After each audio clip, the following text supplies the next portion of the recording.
Let me very technically connect on my other screen and see what's going on. Yeah, I've got another view going on here as well. It's currently a black screen, even though... Oh, say mine's... It's loading. Can I hear us? You going on here as well? Okay, you talk for me. Can I hear Hello. Okay, you talk for me. Hello. Okay, you talk for me.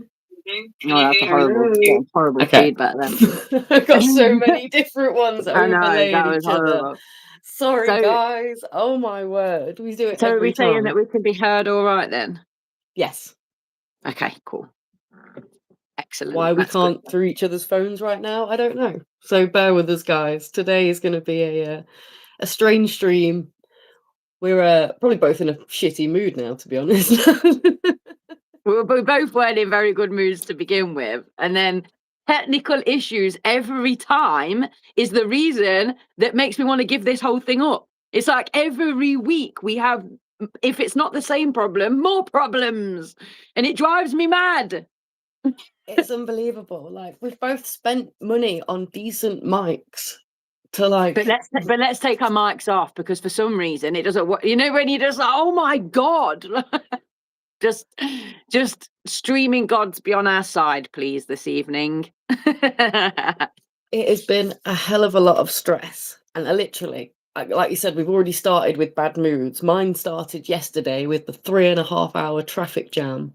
Maybe. With a guy across from me on the phone to a woman the entire time. And every 3 or 4 minutes, she'd go, "You're not moving yet? You're not moving yet?" I don't know if people that know that when they're on loudspeaker in the car, the whole place can hear. And it was just driving me insane. And then we're getting like updates through the newspaper saying like, be patient. I was like, you have no idea. I'm about to lose it. Yeah, I can't even imagine that. That must have been like being in Japan or something, because don't they have like 3-day traffic jams sometimes? I learnt this yesterday. They had the longest traffic jam in history, and it was 12 days. I wouldn't mind, obviously, if I was in Bus Different, because just like go upstairs, I could invite a few people in for dinner. Be great. Chilling. But yeah, there's a service in Japan where you can pay someone to... basically, a taxi arrives, someone gets in your car, you get in the taxi takes you to where you need to go. And or like a moped or something like that. They're going to say it's a bike so that it can weave in and out of the traffic. Horrendous. So yeah, we've been tested.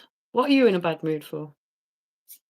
Well, just to be honest, mine's a self-induced bad mood, and it's because I wrote myself an impossibly long list. And then even though I've probably done about 10 things on the list, I'm clearly focusing on the things that I've not done. You set yourself up for failure. Exactly. It's just a typical ADHD trait, kind of tasking yourself with too much in the first place, and then only focusing on the things you haven't done rather than the things you have. But it's okay, to be honest. It's not dreadful. I'm happy. Okay, good. I'm glad. It gets to us sometimes, doesn't it? It's a lot.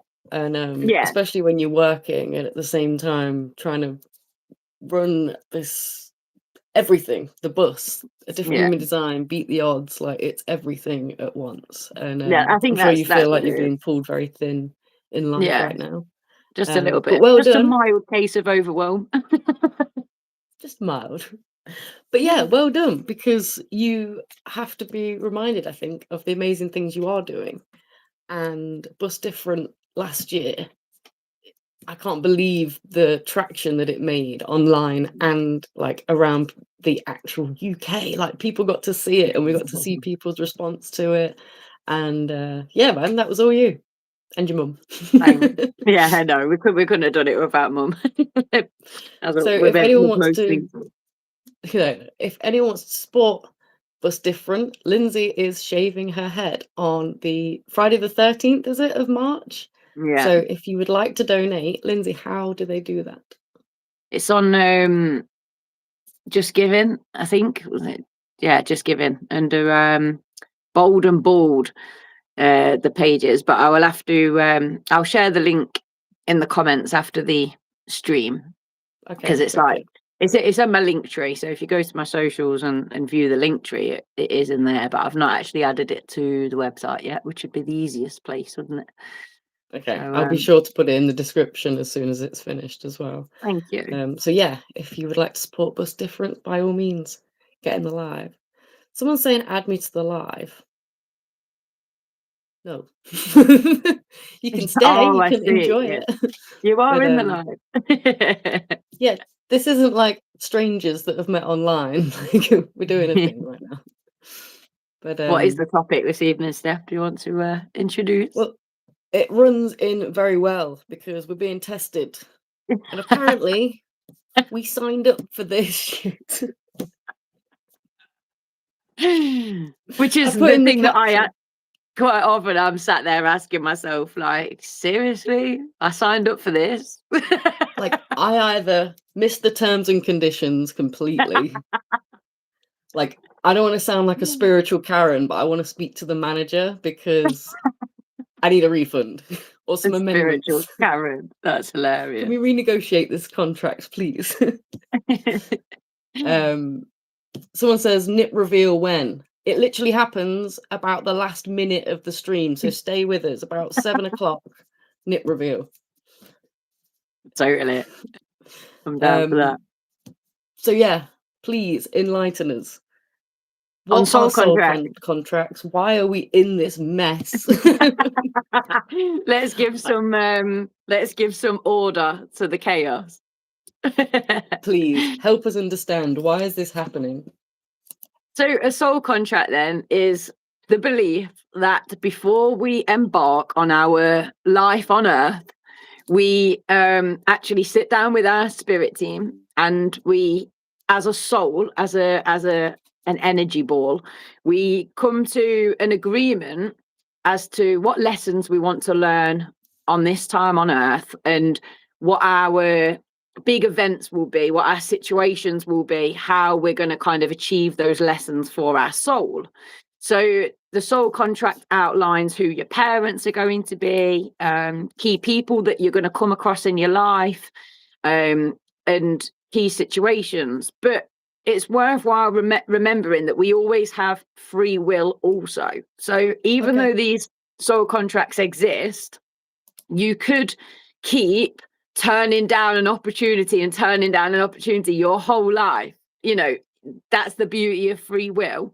But the thing that is meant for you will keep returning in different clothing, as it were, different disguises.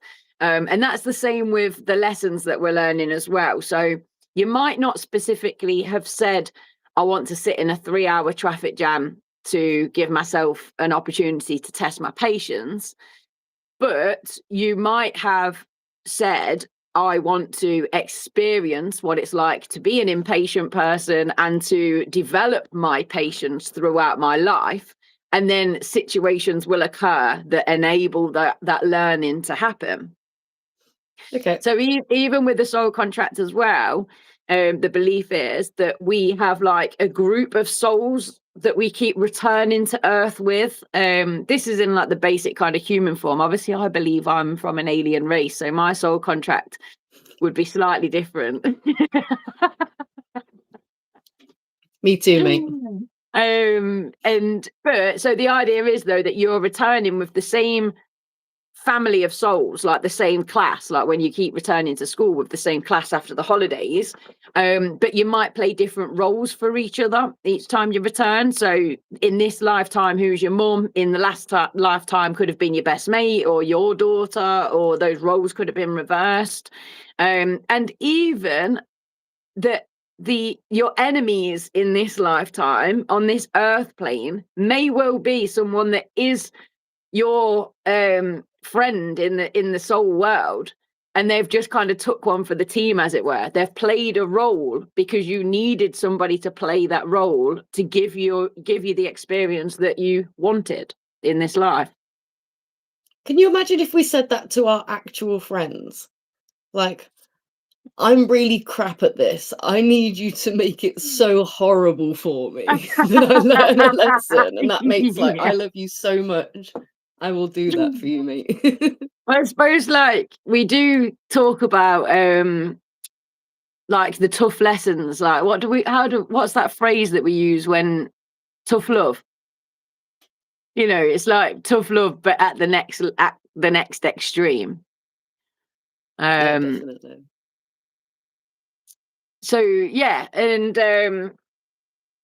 so yeah, it does sound a little bit crazy. And one of the most common things that people kind of come back at me with when I'm talking about soul contracts is, but what about those that are suffering in the world? You know, what? So they chose that, did they? That kind of response. And it took me a long time to even feel comfortable being able to kind of answer that myself, because, you know, it is a journey and we're constantly developing our understanding. But my understanding of how that fits into this soul contract thing is that those that are born into lives of suffering, into wars, you know, into these horrible, horrible circumstances, that those souls, before they come to earth, understand that they're taking on a bigger mission than what is just in that lifetime. So they're kind of playing a role because they No, understand definitely. that it's a bigger picture. And that actually has helped me kind of, because you can feel very helpless, can't you, sometimes when you're like, you know, that there's like children suffering, for example, you know, they're not even being able to access clean food and water. And sometimes it's like it can get to you to the point where life can become hard because you're just feeling like, how is there all this suffering going on? But developing your spiritual awareness can then kind of support you with that, if you see what I mean, because you can, if you have got faith that these things are real, then you can soothe yourself with understanding that it is bigger than this lifetime is just a kind of blink, you know, in the grand scheme of things. It's like, don't sweat it kind of thing. I think that's where, like, I understand that you say about like there is that element of free will, like you get these opportunities to return to you. But someone like experience, I don't know, yeah, like you say, these children in Palestine right now, Yeah. people that experience emotional abuse time and time again. It's like I personally struggle to find the comfort in knowing it's because they signed a contract. Like, does it kind of alleviate the badness in the world that we could try and change rather than, I don't know. Does that make any sense? Yeah, totally. And I think again, it comes down to this question of faith. You know, in traditional religion, you have faith that God has a bigger plan and that, you know, and that all suffering will be rectified in the afterworld, or there's going to be some kind of punishment for those that are doing bad things in this world. So when it comes to spirituality, it definitely comes down to faith, and kind of like understanding that this lifetime, that our hopefully 80 years that we get on this earth, is absolutely just a speck of sand in the whole universe of what's actually going on, and that these souls, they've had lifetime after lifetime after lifetime of experience. And it ties into the idea as well that some souls are more advanced and have had more experience than others. So like ascended souls, as it were, ones that have done all of their learning and have ascended themselves into kind of spiritual realms, may well put their hands up and say, yeah, I'll take that job, because they're experienced enough to handle it.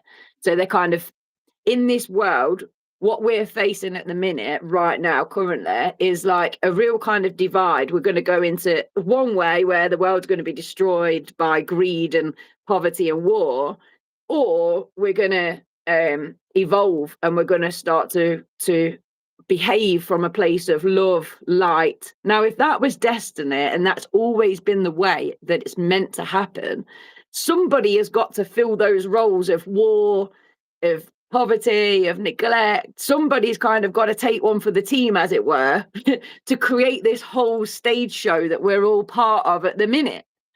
But Right, yeah. I know that sounds absolutely insane. I'm not saying that that it's the truth, because I don't know. That's the beauty of life and faith and all of these wonderful ways of like kind of seeing things. So yeah, but I'm just saying it's an option. It's a huge school of thought. It's not like it's just me that's like come up with this crazy theory. You know, there's a No. whole wealth of people that subscribe to the belief as well. But it's a fascinating one, because how on earth do you prove it? Yeah, I feel like it's to me sounds like a lengthened way of just describing fate, like Hmm. versus destiny. Yeah. And I feel like I don't know, from my being a therapist, having someone to be able to believe that their future isn't set out for them and that they can make a difference. However, I do understand the nuance that you're saying, that there is room for free will. There is. Yeah. I want to try and understand, like, is there a physical, like, is it only good souls making these deals? Is there any corrupted souls that are in the spiritual realm that, like, we have on Earth? Well, I suppose there are. I'm not sure about souls as such, how you would describe it, but there are angels, and there are also more mischievous or demonic kind of entities. So whether they can also, I think how I would, from the things I've listened to and researched, and from the beliefs that I've like kind of brought into, I would say it's more likely that you will make your soul contract, and then you will be sent both angels and demons to kind of guide you, try and corrupt you, test you. You know, it's still up to you as a person to kind of carve your journey out, but your soul itself, say if so. Sorry, I know that I keep kind of my brain's so excited about this topic. It's like, oh, and this, and this, and this. So No, I'm taking it all in. there's a thing called NDEs, near death experiences. And Yeah. that's where a lot of people have learned these things from. So once resuscitation was developed in the like 40s or 50s, these NDEs absolutely exploded, because people were more often being brought back from the brink of death or after death, and then they were able to share their experiences. Where what happens is they're given this life review. So it's like in a couple of minutes, they're shown their whole life, and they're kind of given pointers as to things where, you know, you did this action and this is the ripple effect that had, so this was a really good thing or this was a really bad thing, and then the soul can from that point then move forward with those experiences. Okay, that went really well, but actually I wish that I'd done that instead now, or you know, I didn't realize how that hurt that person, so now I would like to understand that for myself. So then they will go into a new soul contract. So somebody that's suffering from emotional abuse, for example, may well have been the abuser in past lives. So this time around, they want to understand what it feels like to be the victim of that. But it could be a completely different thing. It might not be that. It might be that they want to learn how to have strong, resilient boundaries, or they want to learn how to, they want to kind of spiritually get back in touch with themselves. But the only way to do that is to have these experiences that are going to tap away and crack away at everything that you've been taught so far. So that emotional abuse is actually pivotal in the experience of kind of making you seek elsewhere for something, or to like readdress, or to turn inwards. It's that, and it is very close to the idea of fate versus destiny, and you know, is everything mapped out, blah blah blah. But it is all about that there's always a lesson or some kind of positive that can be taken from everything, if you see what I mean. So maybe it's just a really good coping mechanism and a strategy just to kind of get us from A to B without going insane. Who knows? Well, But no, I it's feel like certainly, generally spirituality as well. That's kind of what religion is, right? If you take away the extremists and people that use faith for bad ways, like at the core, most religions are just good teachings that are trying to navigate you through the best you can be on this while you're on this earth. It's just, yeah. I feel like, yeah, it's another way of just, it sounds good to me. Like the idea that people are up in some ether just like Yeah. they're floating around. They don't really have feet, but they have like top bodies. The rest is like Yeah. wispy, and they're all just kind of like, I need this, I need this, I need Who this. who wants Like, to play this role? Who wants to be my dad yeah, in the next Rome? it just sounds very fun. That's like how I think it would play out in Dungeons and Dragons. I don't know. Yeah. It kind of gives you a more purposeful outlook on your life, though, if you know what I mean, because instead of seeing everything as random occurrences, you're kind of thinking to yourself, okay, that happened for me. It didn't happen to me, it happened for me. So what skill did I get to practice, or what skill did I gain, or what direction did that take me in that I perhaps wouldn't have gone in otherwise? So it does kind of help you to look at things in a more effective way, like, with a little bit more structure rather than just seeing Yeah. everything as like random and negative.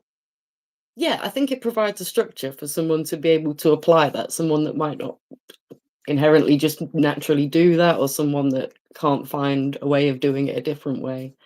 I Yeah. feel like, yeah, it's a tool, right? I feel Yeah, like it is a good tool. it's one of them There's things where there's no harm in believing it. So I couldn't care less. I think it's really nice. I think it's really interesting. Yeah, it still doesn't quite sit well with me with the because, and this might be my thing with all kinds of spirituality, not all kinds, some that you see in modern times, and maybe Yeah. you can help me understand it. Is I feel like a lot of spirituality is working on me and not trying to necessarily alleviate world pain. And I understand that you have to be able to serve yourself before you can serve other people. I just see a lot of, and maybe it's the capitalization of spirituality, which is Maybe. clearly an issue in many areas, that it just feels like it's a lot of like, just pray and it will be fine, just manifest and it will be fine. And it's like, people are dying. What do we do? I mean, the thing is, there's the idea that we are all tapped into a collective conscious, right? And the collective conscious right now is sick. It's not healthy. And it is being pulled in all sorts of different ways that, like, the more clamor that can be created, the more division, the less cohesive the collective conscious can be. So in terms of that kind of spirituality aspect of like turning inward, the idea is that everybody is part of this collective conscious. So if you can work on your little grain, your part of this whole, that is having a massive impact. So when you pray, when you meditate, when you take time out in nature, when you do any of that inner work, what you're effectively doing is making yourself a stronger part of the collective conscious, which is going to have an impact on the world. Now, a good way to kind of decipher if the spiritualist practice or practitioner is a capitalism thing or not is that most spiritualism things that I kind of listen to or that I'm subscribing to, the people that are talking will openly say service to others is your purpose. This is why you are here. It's the greatest thing that you can do. So although they are all asking you to turn inward, they do openly say that kindness, connection, love, joy, all of these things are our aims. It's just that starts at home. You can't, I know that you feel like you kind of can love others when you don't love yourself, but the actual vibration isn't as pure or as strong as it could be when it's coming from a wound rather than from a place of genuine fulfillment, if that makes sense. So, kind of if you are accessing spiritual content, then just kind of think about, are they trying to sell me something, a product for money, or are they trying to sell me an idea? And that idea is that joy, love, happiness, kindness are the most powerful currencies that we can deal in. No, definitely. No, I appreciate that. I've got a Yeah, funny it's story for you, though. go for it. So I think I might have shared this with you before, but I just thought it's so good that it's so worth sharing online. So there's a lady. I've got a story and it's so good. It's worth telling again. I love that. It's not Confidence. my story, it's someone else's story, but it's absolutely wicked. It's just funny. That'd be good now. Yeah, bigged it up, and now it's just going to be a complete flop. So there was a lady that had an NDE, a near-death experience, and whilst I'm not sure how long she was gone on this plane for, but quite often what we find is that time is irrelevant. So you might die for 10 minutes, but you actually have an experience that lasted 3 months, in your mind, and then you come back round and you've only been gone for 10 minutes. So this lady had this experience, and she was with her spirit team, and they were all giving her lots of information for her highest good and telling her that it's not your time yet, and this has gone really well, and here's some information to help you with the future, and blah blah blah. And everybody talks about this feeling when you're there on this other realm, that all it is just pure love and acceptance and connection. It's just such a nice feeling that you don't want to come back. So this lady's got like kids on earth, all these people, families, good job, like everything. But she is like, I don't want to go back. I'm cool. I'm fine here. And her team were like, no, your job's not done. Like, you've got to go back. This is all part of the plan. Like, because we needed to give you this information, whatever. You've got to go back. And she started kicking off and was just downright refusing. Like, wait, you can't make me. I'm not going to go back. And they were like, you do this every time. And it was the you do this every time that had me in stitches, because I'm very much trust my intuition and trust the knowledge that I receive. And I know that I volunteered to come to Earth this time around because we're going through this transition, and that my work on Earth would be very much stabilizing the light grid as it rises. People are going to be feeling very scared this year and confused and lost and looking for people that feel secure in their beliefs for direction, and that I understand that is my role that I am playing here on Earth.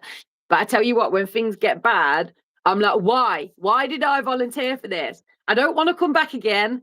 Next time you see me raising my hand like a goody two-shoes, like, I'll take one for the team, you tell them, no, she won't. She hates it. She's not coming back.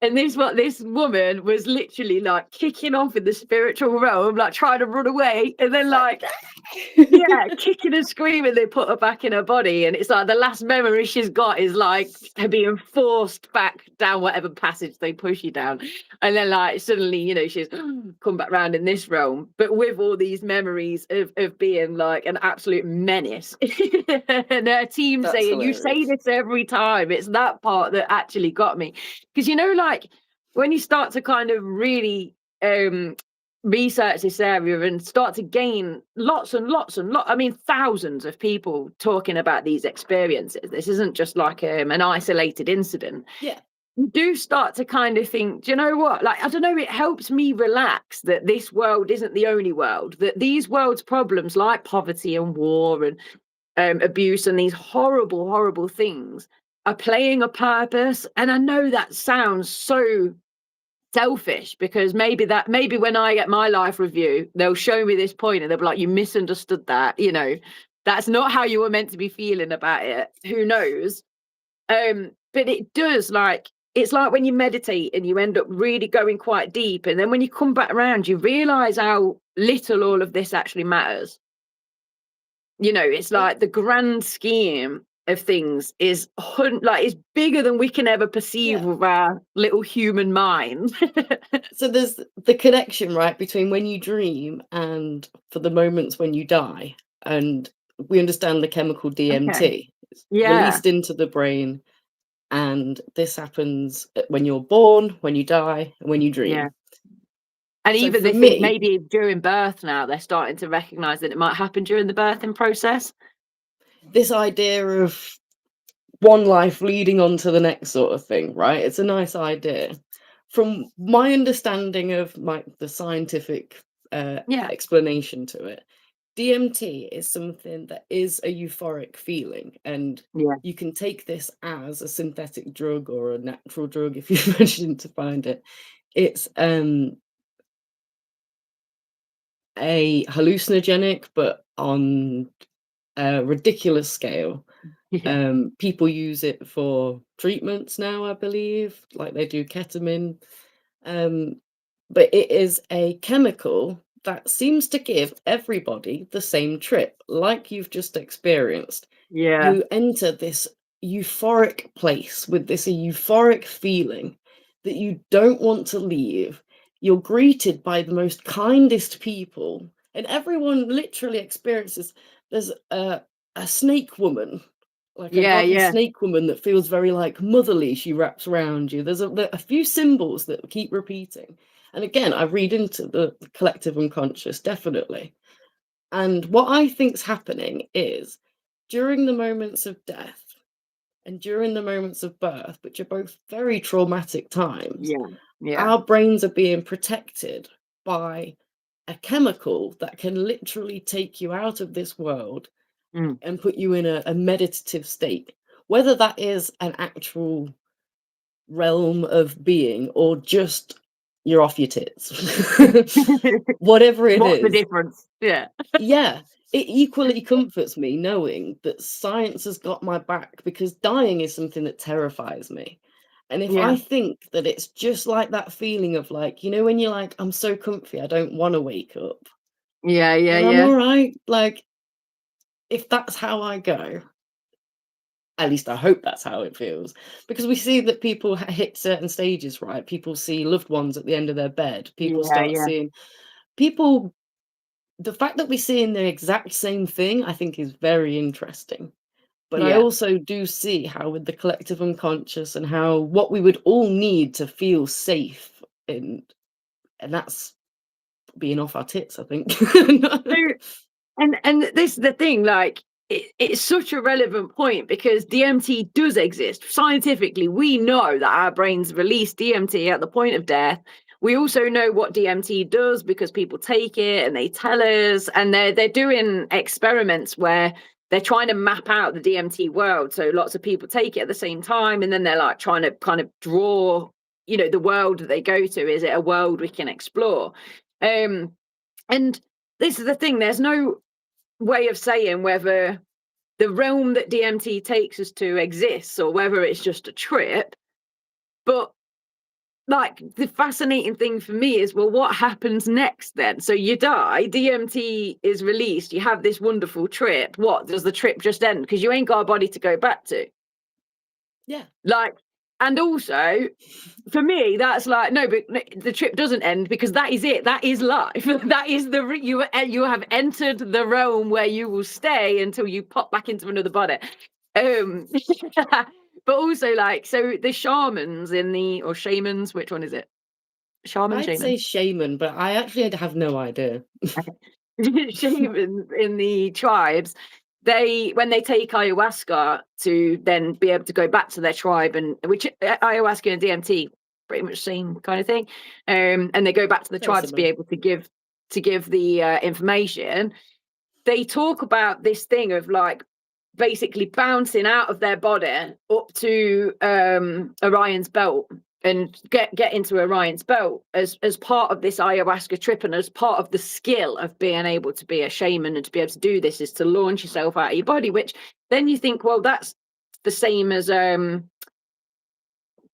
soul traveling, or what's that travel thing Astral called projection or astral whatever. projection. Yeah, so it's like the same kind of thing as astral projection, where you're basically separating the spirit from the physical body, and using that drug to help you to do it.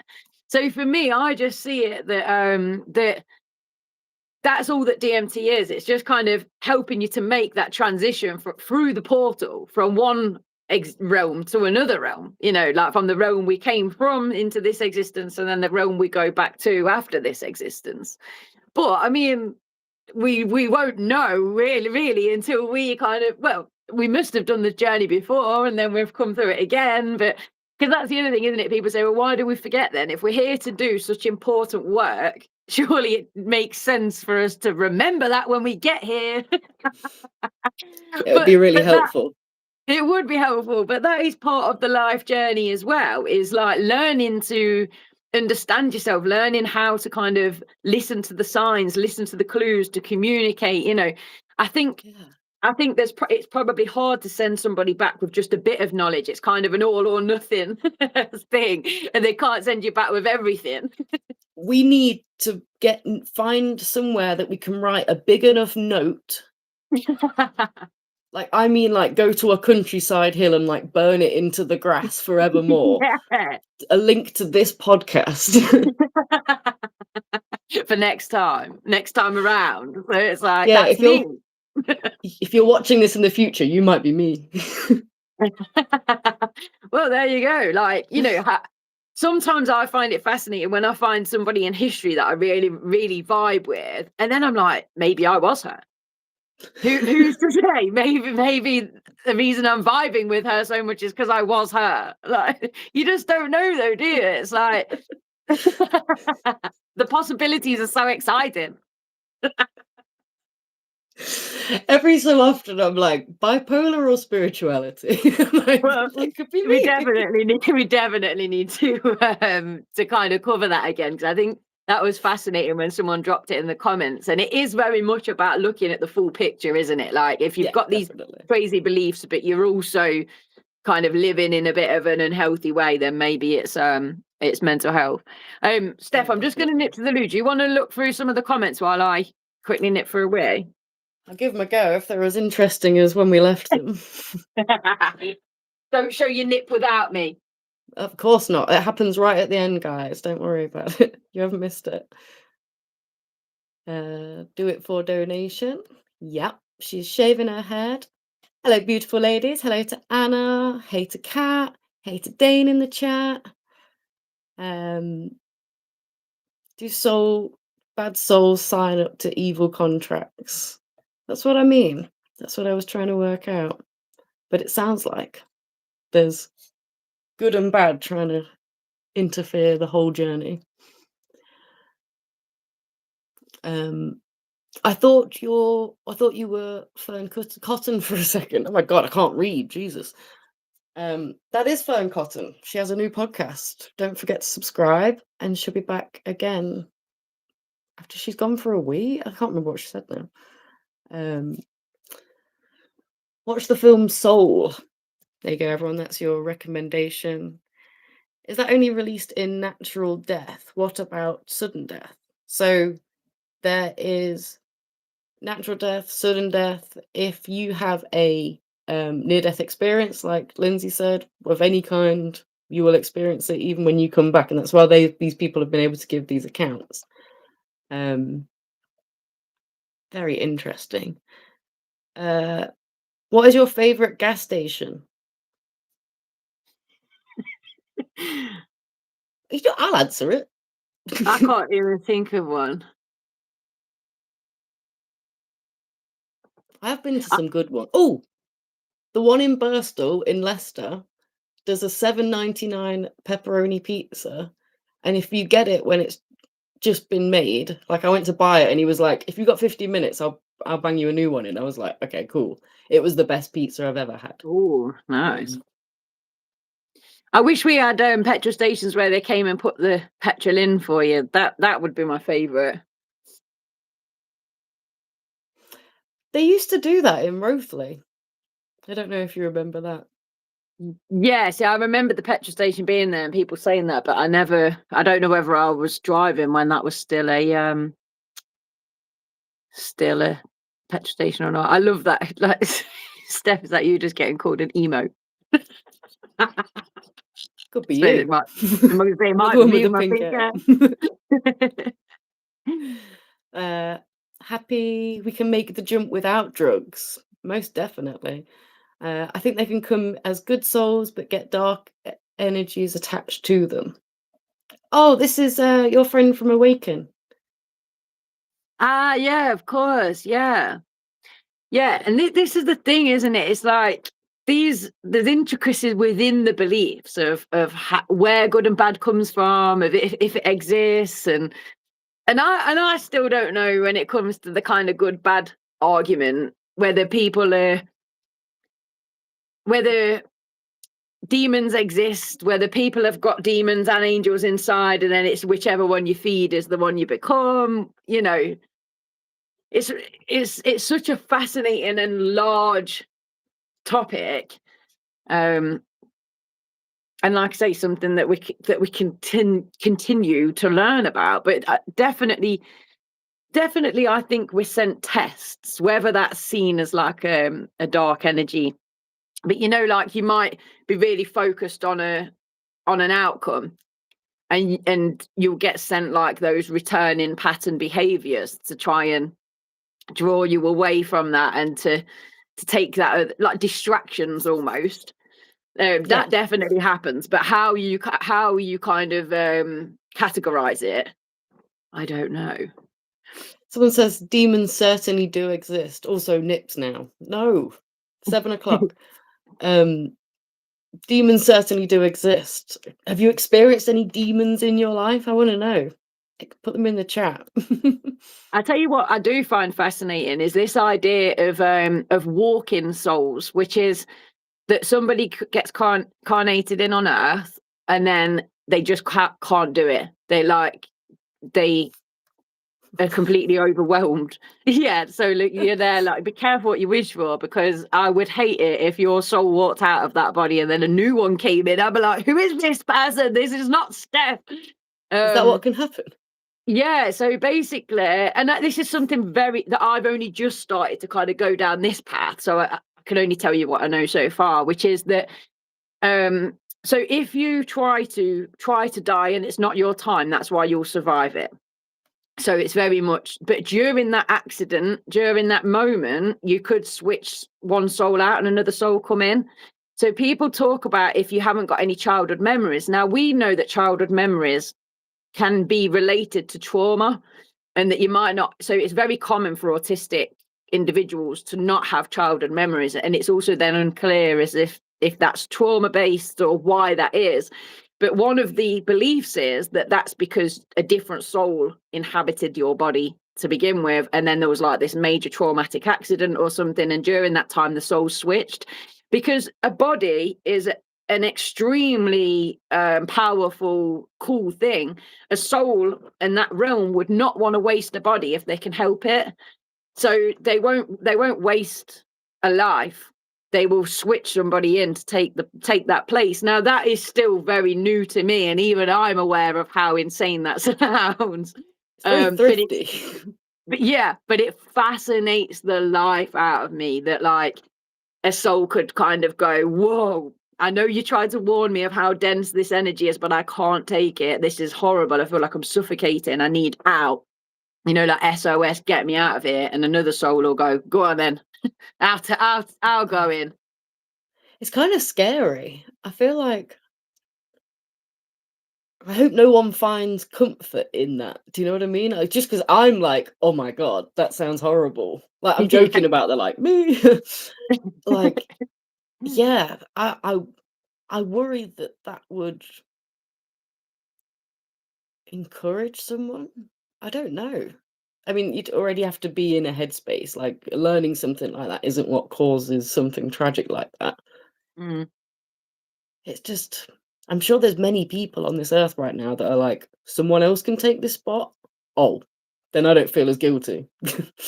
And I think though, the thing is to remember is that you have this, in this belief, you also have this team of spirit guides that are not going to want, if they don't want you to take that action, they'll keep sending things your way to kind of try and guide you to the information that you need. Or so if you're watching this podcast, for example, it may well be that no, it's not that action you need to be taking, but your guides are like, explore this further, you know, develop your faith, develop your spirituality. That's how you've ended up landing on this random stream about soul contracts. You know, your team want you to succeed. They want the best for you, so they will put these things in your path and hope that you take those seeds. Like I sometimes look at my 20s and think, I bet they were all like, for God's sake, like when is she gonna snap out of it, stop partying, stop chasing men that are no good for her, and get on with the task at hand? You're not there to have fun, you're there to change the world. No, I I'm only just joking. We don't are all actually here to have think fun. I can't imagine your soul contracts being, or your team being that harsh on you. I feel like they're equal amounts of have fun and get shit done. I hope so. I hope that they're sometimes I'm like, gosh, couldn't I have woken up about 5 years earlier or something? But when you start to like really reflect on your life journey in through this lens, you can kind of really start to see, okay, that happened so that I would then do that, so that I would do that. So divine timing, everything, you're right where you should be. Everything will happen as it's supposed to happen. There's comfort to be taken in that, surely. No, definitely. And quite often I'll look at like whether it's because of a contract or I'm more just like that wouldn't have happened if that hadn't have happened, and that wouldn't have happened if that hadn't have happened. It's the same Yeah, respect that you have for just the way things happen in life and what it's is meant to be crazy, will isn't it? be. Yeah, I love looking at that. Like, I started so many businesses over my years that sometimes if I reflect on my diaries, I can actually feel really quite sad for how much energy and upset that girl, that version of me, expended on. She never gave up, man. She was like literally constant, and if something like didn't work out, she'd like get us like pick herself up and get on with something else. And sometimes I could cry for that poor bitch, because I'm just like, it was destined that it was going to pan out this way.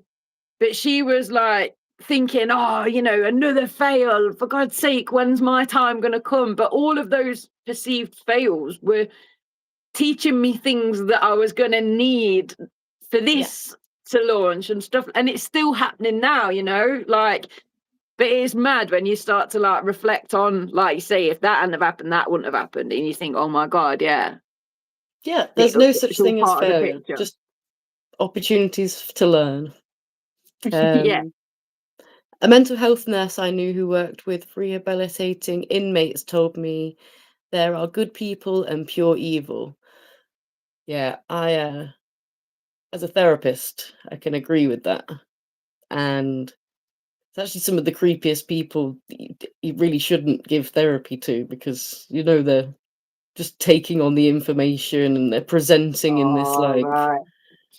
And the amount of times someone will be just so nice and they'll leave, and a part of me is like, wait, was I just rizzed there without realizing? But no, I think we all know, don't we, when there's a bad soul in the room. Do you know what I mean? You just I kind of mentioned it It last week. can't be I'm helped. learning it. I'm seeing it more and more, and I don't know if that's just me being negative and being old, or the world just seems to be presenting itself with a few more, or allowing people to feel more comfortable in being not nice. I don't know. There's a few ways to think of that, isn't there? It could either be, because everything's a mirror, so it's either representative of, maybe you're wearing a pair of glasses at the minute that everything feels quite bad, so you're recognizing the bad, if you see what I mean, because there is a lot of crap going on. Or it could be that because there's this like kind of thought that there's always going to be people to remind you of what will happen if you don't do the inner work. So it's like, is it allowing us that comparison so that we feel we have got some context? Because like they're saying, like, nice guys always finish last or whatever, and it does always feel like that, doesn't it, that the bad people always seem to get the success, the people that don't deserve it seem to kind of like get things, and the people that are genuinely nice people tend to have the real kind of crap run of things.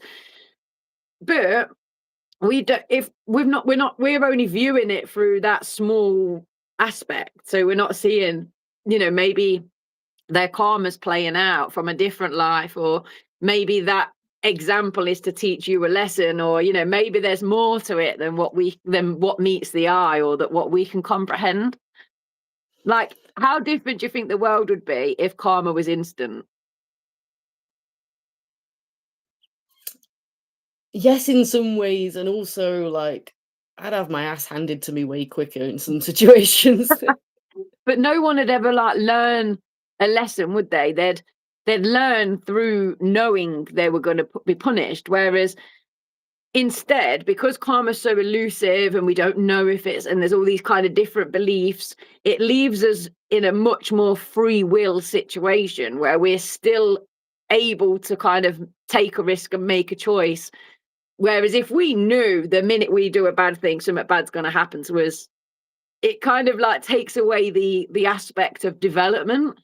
No, definitely. It's also the idea of what is bad. Like morally and legally are two different things. Like what one Perspective is person everything. considers to be bad, someone else doesn't. I think that's Yeah. where like when you have, say, the idea of an angel and a demon both working their way at you throughout your life, like trying to pull you in a different direction. How does that equate for, like, I don't know, someone that doesn't think they're being racist, they just want Britain to be Britain again, for example, and it's like,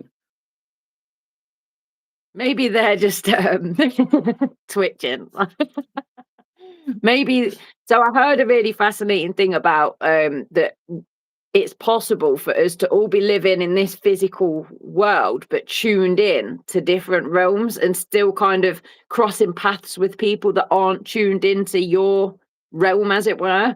So those people that I see it, that their brain, their conscious hasn't expanded enough to give them that full perspective, that they're still kind of locked in to a lower vibration, as in where things are a little bit more black and white, where they've not allowed themselves to kind of understand oneness, for example, the universal laws, that everything is connected, or that everything has consciousness. Try talk to somebody like that believes in borders, and that, because we were born here, we have these rights. They're not going to want to engage in a conversation about universal law. So for me, it just kind of shows that some people are still locked into a game, as it were, into a lower level of the game.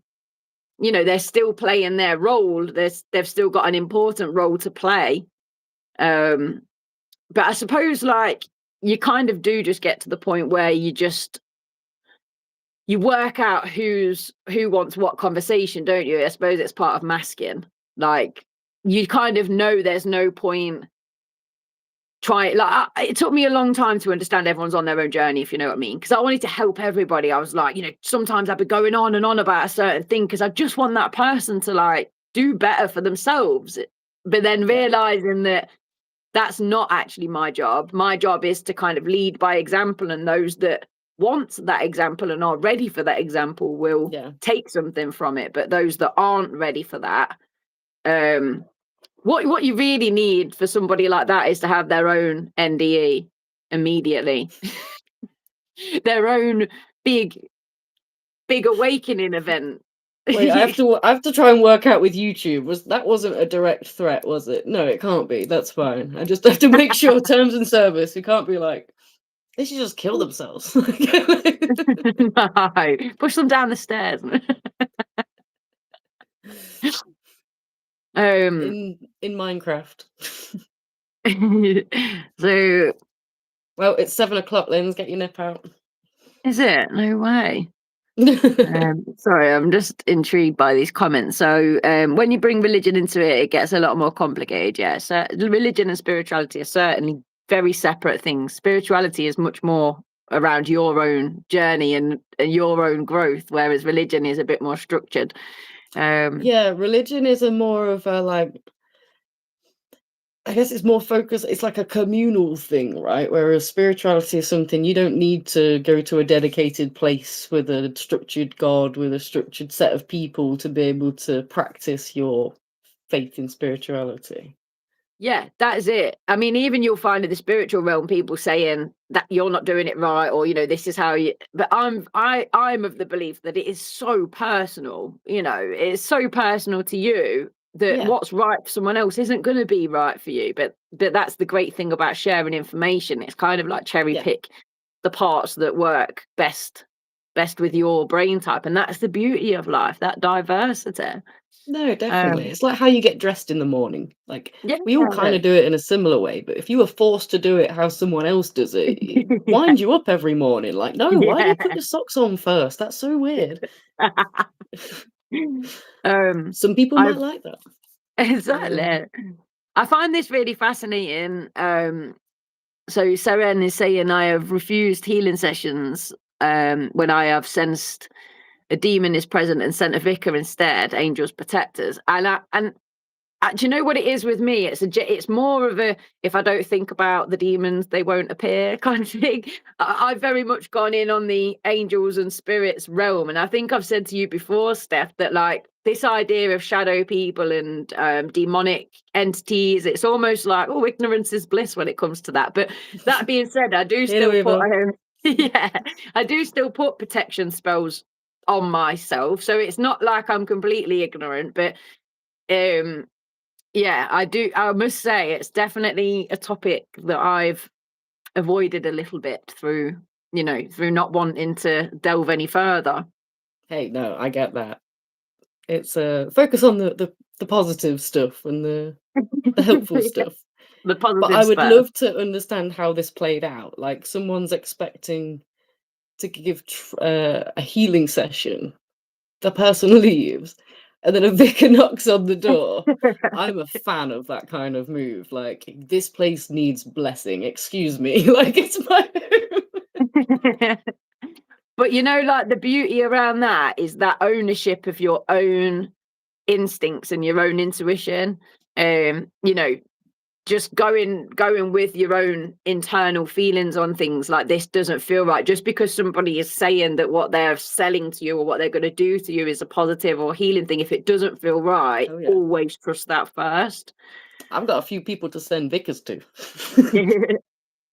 Just quickly to answer the final thing then, protection spells, before we go. So there's lots of different ways you can put a protection spell on yourself, but visualization is a real quick, easy one. Just visualize either a white light, a golden light, a pink light, if there's something that kind of you lean towards, and just like visualize it filling you up from above, or creating a protect. Here we go, look. In comes the light. But yeah, either visualize it filling you up first, and then it kind of expanding into a lovely egg that's around you of divine light protection. It's very much about the intention that I am not going to be accessed by a demonic force. I am actually putting this protection around myself. So when I'm doing it, I do it around me first, then my space, and then all the way around my bus as well. And I just kind of, sometimes I'll just send something and I'll just stop and I'll just close my eyes and I'll just imagine the light. And sometimes I'll repeat golden light, golden light, golden light. Another one can be imagining that your doorway has got this gorgeous shimmery protective light, and that when you walk through it, you're going to coat yourself in that protection. And then when you come home, you can imagine it that it's the opposite, that it's going to cleanse you and you're going to leave behind all of those energies that you've picked up in the daytime. But that's just real quick. One quick question. Can you provide protection for someone else? Yes, absolutely you can. There's loads and loads of different ways that you can do it, but when you're sitting in like a meditative state, thinking about the person, visualize them, put a shield around them, it's just like a really quick way that you can ask for protection for that person. If you can get that person on board, like if they don't know, you can still do it. But if you can, like, say if I say to you, Steph, do you mind if I ask my guides to put protection around you, then that's even more powerful, because you're kind of given permission for your teams to work together. In case mine have just had enough with me and disappeared.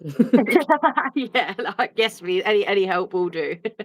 So yeah, you can put protection, but you can use crystals as protection. You can carry crystals with you. Lots of different ways you can take those rituals. See, I love that, the idea that you can help yourself but also provide that protection for someone else. To me, like, it sounds like a really good D&D spell. You're saving a lot of people with something like that. So I like the idea of it. I think it's like, it sounds good. I'll warn you, Steph, this is how it started with me 5 years ago. I just liked the idea of it, and now look, fully immersed woo-woo. So, you're looking at your future here. Cuts me in another 3 years, and I'm like, dreadlocks covered in like face tattoos, like with a sound bowl. I'm just putting protection on everybody. I don't know if I've got anything. I got my Harry Krishna thing. Oh, I'm just gonna break the stuff on the side. It's not important anyway. It's time to show our nips. Are you ready?